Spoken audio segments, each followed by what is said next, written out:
Hello guys, for the people who are new to the channel, my name is Yuri and I'm cruising from Belgium to Japan in my Peugeot 107, across 16 countries and driving 18,000 kilometers. Guys, I'm in Turkey! Who could have thought that?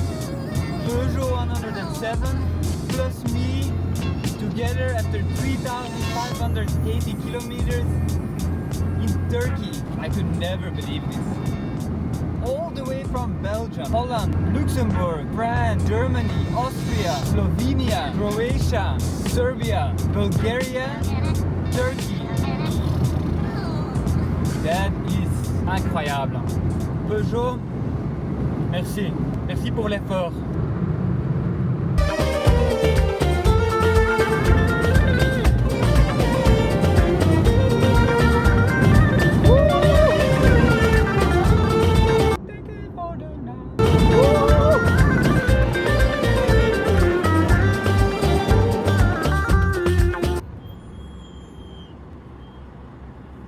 Traffic. Oh, almost an accident again. Oh, lucky the brakes of Peugeot are still working. Google Maps is saying that I will arrive at 7 p.m. So, and I left Bulgaria maybe 8:15. Wow, so many like houses. Oh, of course there's a truck. There's only one thing that I really want to have right now. Love iron. The traffic in Istanbul is something else. That is like, I think I've been an hour and a half in this traffic. But 8 minutes left and then I should be at my destination. I'm lucky it's not too warm today. Because if the weather is warm and in the traffic with no AC in my car, that would be a bit of suffering. Which I will probably like experience on this trip. But for now, everything is fine. Just a little bit tired. Over 200 meter, ga rechtdoor. Okay, relaxed. I have a little bit of time left. And maybe get some food. Ah, damn, it was on the left. Again. Oh, and it's here. Allez. I should have gone here. That's gonna be like another 20-minute detour. Keep calm. Breathe in, breathe out. I got bit by a mosquito. Oh. Allez, let's go.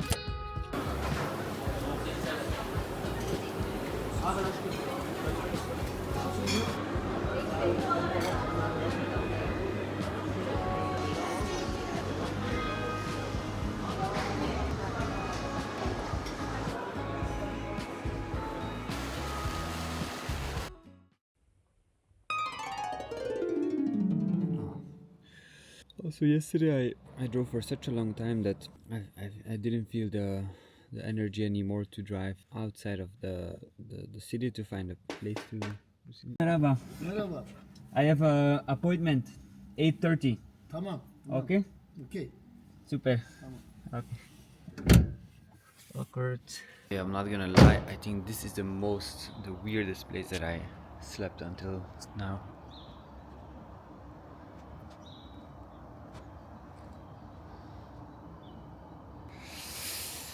Yeah. What to say about this area? So actually it's like a place where a lot of garages are. So at night yesterday it was like a race circuit here. People were like racing, drifting.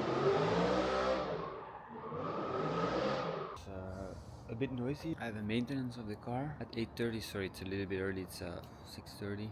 I think the owner of the place woke me up, which is a bit weird. So I'm waiting to get the maintenance. Oh my god, I'm tired. I'll talk later.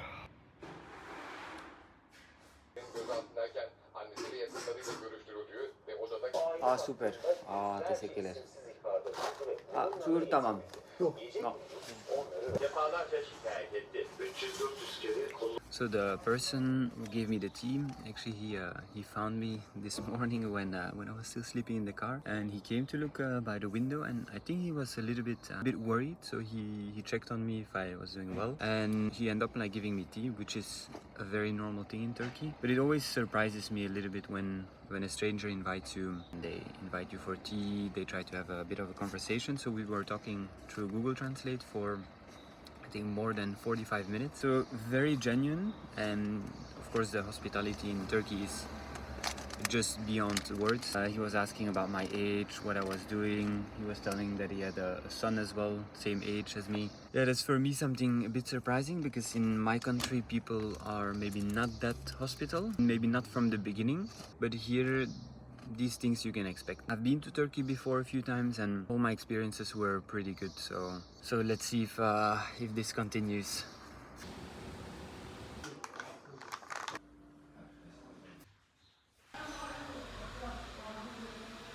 Guys, we are here at Maslak Peugeot. Got a good service from Yusuf and his whole team. Wow, definitely a recommendation. See you guys very soon. Wow, that was a very good service. Like the person Yusuf, immediately when I entered into the garage, if I was hungry, I told him that I was not hungry. He insisted, and then he bought me like toast, which was very delicious. And just like the overall experience was very, very good. Giving me tea, offering me like all different snack, drinks, and making sure that I was having everything. And different people were coming, like different stuff. So yeah, that is Turkish hospitality. If you've been to Turkey, you know that these things that they are doing, that it's very much in their culture. I thought honestly it would cost me a lot of money. So in the end, what did they do? They changed some lamps, and as well the whole braking system, and that cost me 50 euro. So I think it's a very decent price for what they did. Suf told me that my clutch is maybe ready for replacement as well, but as I replaced it 2 years ago, in the past 2 years I didn't drive that much.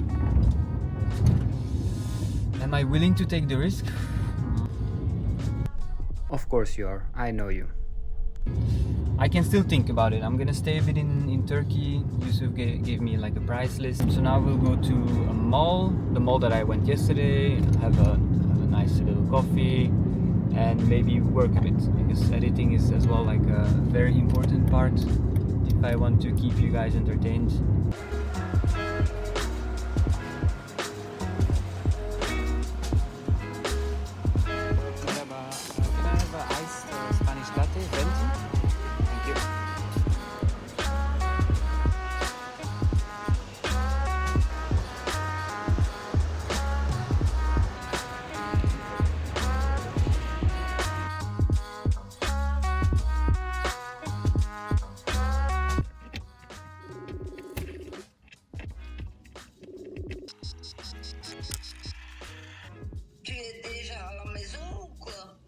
À la maison? Oui. À la maison où? À Wolverhampton. Ah non, ben non, je viens d'arriver en Turquie. Ah, je t'ai dit que tu étais en Allemagne. Oui, j'ai passé l'Allemagne. Oui, je suis resté quelques jours en Allemagne, mais maintenant je suis à Istanbul. Qu'est-ce que tu fais là-bas? Tu sais où je vais avec la Peugeot? Non. Qu'est-ce que tu penses? Où est-ce que je veux aller? Canada, c'est pas vraiment sur le chemin. Hein. Tu vas quand même pas vers l'Ukraine? Bah non. Là c'est pas possible. Je vais au Japon avec la voiture. Non.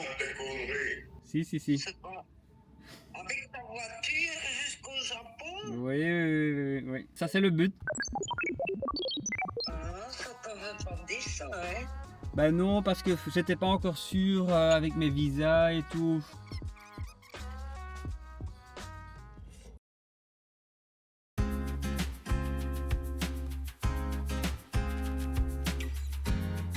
Time for a shower. It's around 14 degrees. The conditions are not too good of the bathroom that I will use to have a shower, but at this point, water is water. I will not look at the toilets that are just in front of me.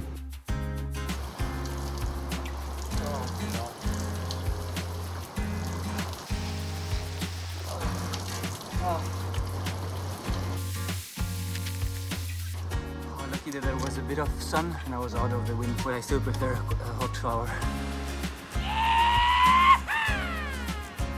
When you didn't take a shower for 2 or 3 days, taking a shower is always a bit like reviving. It's such a good feeling afterwards. It's something that I almost forget from being at home. So yeah, I'm very grateful at home that there is like running hot water. But yeah, now we can go again for two days. So I found this spot here next to the beach where I'm at, and I will probably sleep here tonight as well. It's a nice spot, not too noisy, by the beach. Oh, there was someone on the side of the road who wanted to do some not hijacking, but not carjacking. Huh? What is that word? When you're on the side of the road and you try to let the car take you. Hitchhiking. There was someone on the side of the road who wanted to hitchhike, and I showed him like, yeah, that's gonna be a bit complicated. Actually, I could have said like, yeah, okay, but you have to lay down. But that would be a bit strange, no? To let a passenger lay in your car. Yesterday it would have been possible, but yeah, next time.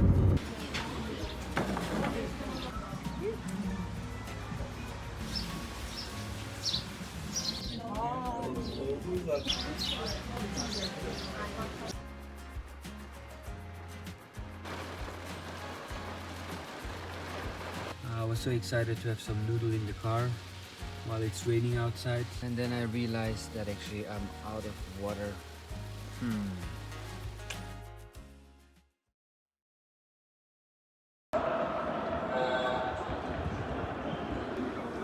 Alright, I forgot my lock in the car. I'm just gonna leave it here. I'm just next to the stadium, so hopefully my bike doesn't get stolen, but if it's stolen, 100% my responsibility.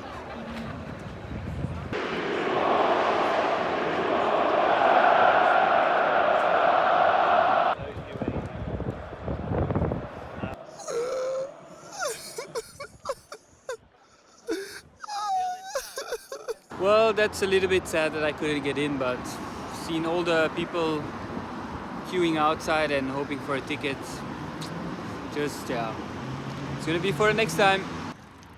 Something that I didn't know, or something that I forgot about in Istanbul, is that there's a lot of hills. I was just biking maybe like for 1.5 kilometers uphill. I'm just gonna go by foot. I think I even might leave the bike somewhere because there's no real use and it's a bit dangerous as I only have one brake. So yeah, I think I should play it safe and just not use the bike here.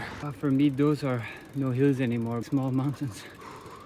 I think I'm almost there. Did I come this way? Oh, maybe not. I'm kaput. No. Allez, come. Oh, just in time for the prayer. Would like to leave the bike here, but yeah, without a lock. I'm not sure if it's still gonna be here next week. Okay, I will take it back in the bike. Take it back in the car for now. But honestly, I don't think I'm gonna use it in Istanbul at all. With one brake, no gear, there's just no point. Alright, allez, small task. Really?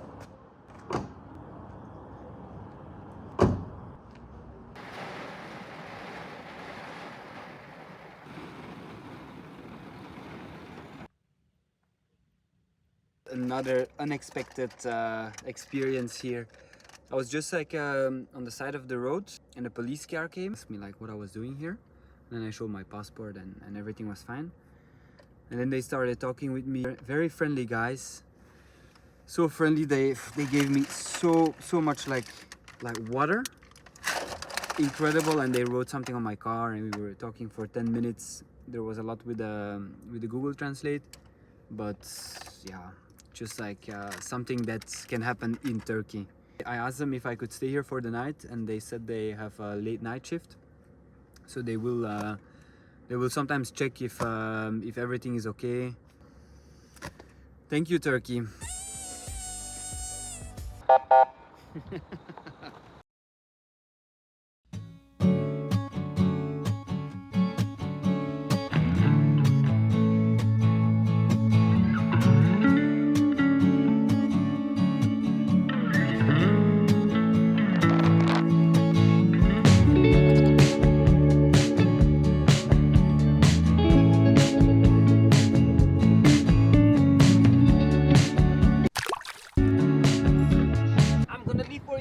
too. Speak a bit to your buddies too, okay?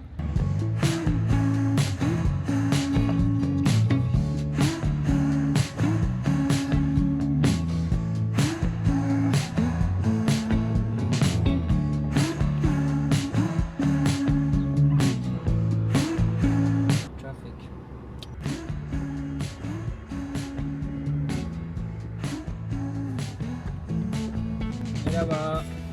Merhaba. Yes, please. We had a player, Batshuayi.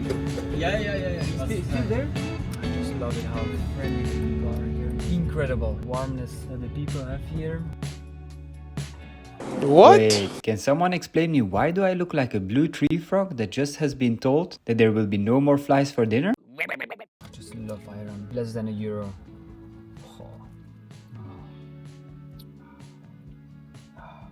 Iron. I can really finish this liter tonight. I love iron. This is what I needed. I can drink this every day. That was nice. I think the most iron that I ever drank in a day was, I think, 2.5 liters. That was too much, but I didn't get sick. Good morning. Today I will be joining a volunteer project. It's actually a dog shelter that I will be working for a week. I've been looking forward very much to join the volunteer project. It's something that I wanted to do for a long time, but always found a reason or an excuse not to do it. So this time I contacted this dog shelter and I had a very, very good contact with one of the staff called Susanna, and communication went very smooth, so I decided to join the project for a week. So I'm gonna get ready, drive for 40 or 50 minutes and then start working. Happy. BuPaws is an animal welfare organization based in Istanbul, Turkey, focused on rescuing and rehoming stray dogs. BuPaws is particularly known for its international adoption campaigns, fundraising for medical treatment, and collaborations with global animal lovers to save Turkish street animals. Later, I will tell you a bit more about the organization. Ever wondered what it's like to volunteer at a dog shelter for a week? It's equal parts cuddles, chaos, and with a side of unexpected poop archaeology. Let me break it down for you. Day 1 is all about learning the ropes, where the food is stored, which dogs are escape artists. Jansu, who's always looking for the mission impossible. And most importantly, who's the alpha? Here she is, Masha. Masha's life motto: what's yours is mine, especially if it's edible. Morning starts with the daily tasks: changing the water buckets, tearing the bread apart for the dinner, taking the dogs for a walk, trying to get them back, and trying not to trip over 15 wagging tails. Preparing the dinner for dogs and feeding them.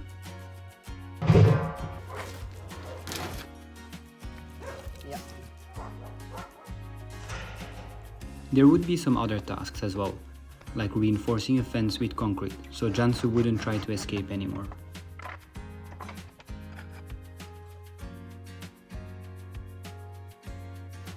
Or just spending time with the dogs to bond with, which is very important to them, to help them to reduce stress and anxiety. It improves their socialization and behavior. For humans too, it's important. Spending time with dogs releases oxytocin, the love hormone, reducing your stress while healing their hearts, a win-win. When I entered the dog shelter on the first day, Toprak warned me that there is one dog out of the 32 I shouldn't pet because the dog had a trauma from a treatment. And yeah, you can guess which dog I pet at first. But luckily the dog didn't bite me. But as I spent time here, I learned more about stray animals in Turkey and how the government is dealing with the situation. And it's really shocking. So Turkey has over 4 million stray dogs due to uncontrolled breeding, abandonment and inconsistent sterilization. While Turkish culture is famously compassionate towards street animals, overcrowded shelters and limited resources leave many dogs vulnerable to disease, accident, and public backlash. In 2024, Turkey passed a new law, the so-called massacre law, aimed at removing millions of stray dogs from the streets, The new legislation requires municipalities to collect stray dogs and house them in shelters to be vaccinated, neutered, and spayed before making them available for adoption. Dogs that are in pain, terminally ill, or pose a health risk to humans will be euthanized. But this is not what is happening. Some municipalities secretly order mass killings, poisoning, shooting, or euthanize the dogs to clean the streets. This is where animal organizations as BuPaws are so important. BuPaws is more than just a shelter. It's a lifeline for Turkish street animals. They rescue injured, abandoned, and vulnerable dogs, providing emergency medical care, shelter, and a chance to heal. But their work doesn't stop here. They connect these animals with loving families across the world, managing everything from adoptions to travel logistics, because every dog deserves a second chance, with a safe and happy future. Since they receive no government funding, they rely on donations to save lives, covering surgeries, rehabilitation, and foster care until each animal is ready for a forever home. And through education, they tackle the root of the problem, promoting sterilization, responsible pet ownership, and compassion for street animals. You can be part of their mission. Adopt, donate, or share their stories. Together we can help them turn suffering into hope. And what started as just wanted to help out for a week at BuPaws, it completely opened my eyes to the stray dog crisis here. There are millions of dogs suffering on these streets. That's why I had to visit another organization, Kurtaran F, to understand the full scope of this problem and how people are fighting it every day. They take care of more than 800 dogs, 300 cats, a few donkeys, and a few horses. What I found was heartbreaking, but also inspiring. Because despite the challenges, there are heroes out here making a real difference. And it's easy to turn away, to focus only on the good. But traveling isn't just about like the beautiful places or the perfect moments. Sometimes it's about facing the hard truths. And when I left Belgium a few weeks ago, I told myself I shouldn't be afraid to face the reality. I'm not sure if I'm walking the dog or the dog is walking me. I'll never let go. I promise. But for sure we are on an adventure. Really? Hela.